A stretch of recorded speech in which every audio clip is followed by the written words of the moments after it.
Bismillahirrahmanirrahim. Assalamualaikum warahmatullahi wabarakatuh. Kami dari kelompok 5 kelas B akan memaparkan hasil kerja kelompok kami, yaitu terkait materi analisa kebutuhan. Kelompok kami beranggotakan Nasyari Nazir, Isyana Ramadan, saya sendiri Muhammad Latif Nanda, Muhammad Rizky Akbar, dan Devri Surya Pratama.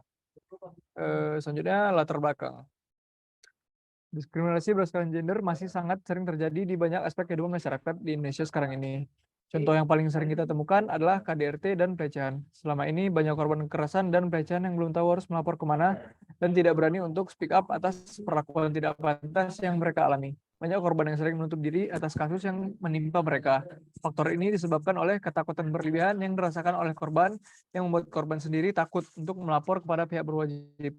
Berdasarkan masalah yang terjadi, dibutuhkan solusi untuk meminimalisir terjadinya kekerasan dalam rumah tangga atau KDRT dan pelecehan. Lalu muncullah sebuah gagasan ide untuk membuat suatu layanan aplikasi yang dapat membantu serta memudahkan masyarakat dalam melaporkan tindak kekerasan atau pelecehan yang mereka alami atau mereka lihat. Selanjutnya metodologi akan dijelaskan oleh Rizky. Pak Rizky dipersilakan. Oke, selanjutnya saya akan membahas mengenai metodologi atau proses penelusuran. Jadi di sini kami mengambil tiga metodologi. Yang pertama secondary research, yang kedua ada wawancara, dan ketiga ada pengamatan.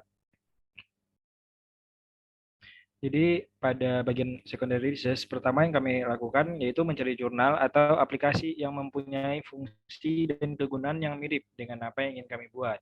Setelah kami menemukannya, kemudian akan dikumpulkan beberapa sumber, lalu akan dievaluasi untuk dipilih beberapa sumber yang terbaik. Lalu selanjutnya wawancara. Jadi tim kami mewawancarai dua kelompok user, yaitu yang pertama pelapor dan yang kedua service center atau pihak kepolisian. Pada wawancara ini, kami akan memberikan beberapa pertanyaan kepada narasumber terkait kasus kekerasan yang mana jawaban narasumber akan kami kumpulkan dan dievaluasi. Next. Lalu selanjutnya ada pengamatan. Jadi kami melakukan pengamatan pada unit PPA Reskrim Polresta Banda Aceh dan Dinas Pemberdayaan Perempuan dan Perlindungan Anak Aceh. Pengamatan dilakukan pada lokasi ini karena selaku pihak yang menangani kasus kekerasan. Jadi pada pengamatan tersebut, kami mengamati situasi serta aktivitas yang terjadi pada kedua lokasi pengamatan tersebut. Saya kembalikan kepada moderator.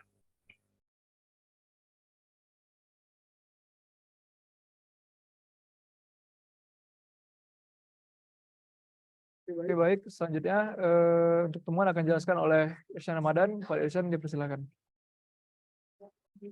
Ya, di sini temuan ada beberapa. Pertama, secondary research. Secondary research. Secondary research, terus ada masalah identifikasi dan VPC dan BMC. Di secondary research, sumber pertama yang kami ambil itu lapor kekerasan Kota Semarang. Itu sebuah aplikasi yang berguna untuk melaporkan kegiatan kekerasan terhadap perempuan dan anak di Kota Semarang. Sumber kedua yang kami ambil itu Help Renakta Polda Metro Jaya. Itu adalah aplikasi yang dijadikan sumber aplikasi ini menyediakan akses bagi korban untuk dapat melapor dan meminta bantuan, memberikan pengetahuan tentang hak-hak perempuan dan anak, dan menyediakan informasi umum. Selanjutnya sumber ketiga yang kita ambil itu Duham Online. Itu juga aplikasi pengaduan terhadap kekerasan kepada Komnas HAM berbasis mobile. Duham Online memiliki fitur konsultasi aduan menggunakan pesan teks.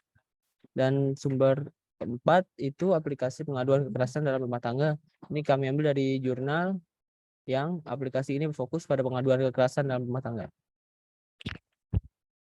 Saya kembalikan ke moderator. Oke, baik. Selanjutnya untuk identifikasi masalah akan dijelaskan oleh Devri. Kepada Devri dipersilakan.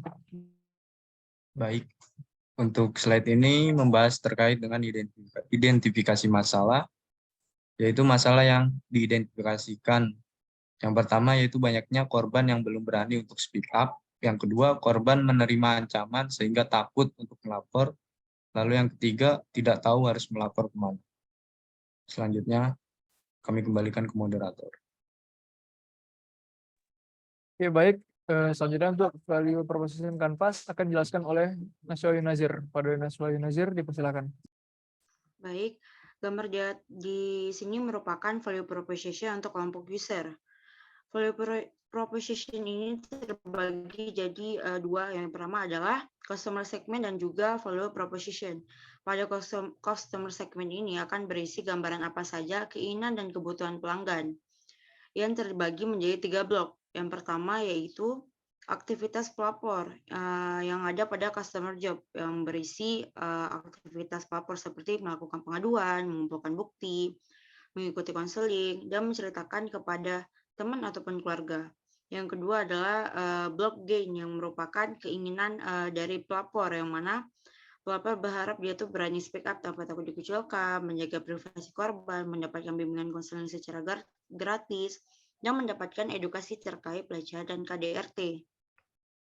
Dan juga ada pain, yaitu pengalaman negatif yang dihindari oleh pelapor, yang mana trauma yang dialami korban takut disalahkan, diancam pelaku, dan tidak tahu harus kemana. Selanjutnya yaitu flow proposition, yang mana bagian yang akan memenuhi customer segment. Yang pertama adalah gain creators, yang mana akan memenuhi gain yang ada pada yang diinginkan oleh pelanggan, yang mana pertama seperti pihak kepolisian akan memberikan edukasi dan memberikan bimbingan mengenai kasus kekerasan pada masyarakat, merahasiakan identitas pelapor agar tidak diketahui publik. Lalu juga ada pain relievers yang merupakan suatu upaya untuk memberikan solusi terhadap pain yang ada pada customer segment, yaitu dengan mengumpulkan bukti yang dapat membantu para korban untuk membela diri. Polisi akan memberikan edukasi kepada masyarakat, melakukan konseling terhadap korban, dan juga masyarakat sekitar harus lebih peduli akan kasus kekerasan yang ada pada sekitarnya. Selanjutnya ada produk dan service yang merupakan suatu produk atau jasa yang ditawarkan kepada pelanggan, yang mana seperti memeriksa kevalitan bukti yang diterima, menerima laporan dari kasus kekerasan, dan menindaklanjuti kasus kekerasan dari masyarakat. Next.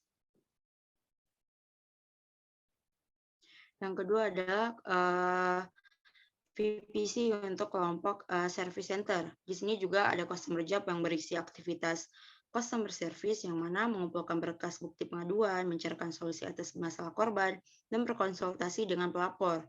Dan juga ada gain, keinginan dan kebutuhan dari customer service center, yaitu lebih fleksibel waktu dan tepat waktu pada saat konsultasi, berkurangnya terjadinya kasus kekerasan tanpa perlu membawa banyak berkas, dan juga pengalaman negatif yang dihindari oleh service center, yaitu hanya dapat menangani kasus di kantor, banyaknya masyarakat yang masih belum tahu lapor kemana, dan proses tertunda akibat banyaknya kasus yang ditangani.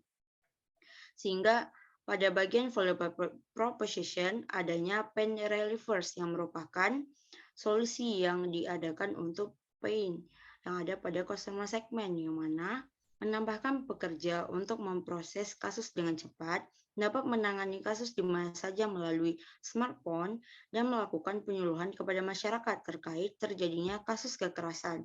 Dan juga adanya gain creators yang mana akan memenuhi gain yang ada pada customer segment, seperti melakukan konsultasi pada masyarakat melalui via mobile tanpa harus bertemu langsung, dapat dengan mudah menyimpan dan membuka bukti pelapor melalui soft copy, dan masyarakat harus tahu proses hukum yang diterima pelaku agar tidak ada yang semena-mena. Dan juga produk dan service yang mana merupakan apa yang ditawarkan kepada customer segment, yang mana yang ditawarkan adalah sistem layanan untuk melapor kekerasan atau pelecehan. Next. Jadi di sini adalah bisnis mobil canvas yang ada pada aplikasi WeCare, yang mana pada bagian ini ada yang pertama adalah blok K partner, yang terdapat beberapa pihak yang menangani aplikasi, diantaranya polisi, Komnas HAM, psikiater, KPAI, dan DP3A. Lalu ada K activities atau kunci aktivitas dari aplikasi tersebut adalah pemecahan kasus permasalahan akan kasus kekerasan, layanan konsultasi, edukasi terkait kasus permasalahan, seperti contoh kasus kekerasan atau pelecehan yang dialami korban. Lalu selanjutnya ada key resource, yaitu sumber daya dari aplikasi ini, yaitu diperoleh aplikasi itu sendiri, platform, internet, dan pihak berwenang. Selanjutnya ada value proposition, adalah keinginan yang diinginkan oleh konsumen, seperti dapat menerima pengaduan dimanapun dan kapanpun, dan juga konsultasi online terkait edukasi dan juga edukasi terkait kekerasan. Lalu ada customer relationship, yaitu hubungan yang dimiliki dengan pemberi solusi, yaitu diantaranya adalah mudah berkonsultasi, menjawab pertanyaan yang ditanyakan user, dan membantu user dalam menghadapi kasus yang dialami. Lalu ada channels, yaitu user dapat mendapatkan atau mengetahui tentang aplikasi ini, dapat diperoleh di sosial media, koran, iklan online, ataupun iklan offline. Selanjutnya ada customer segment, yaitu masyarakat umum, wanita, anak-anak di bawah penguasaan orang tua. Lalu ada cost structure, yaitu biasa pengeluaran dari aplikasi kepada produksi, observasi, akun Google Developer, dan terakhir developer. Lalu ada bisnis modal Canvas. Yang terakhir adalah review stream, yaitu beberapa sumber yang turut menambah pemasukan seperti iklan dan juga donatur. Sekian, saya kembalikan kepada moderator. Oke, baik. Sekian saja presentasi dari kelompok kami. Wassalamualaikum warahmatullahi wabarakatuh.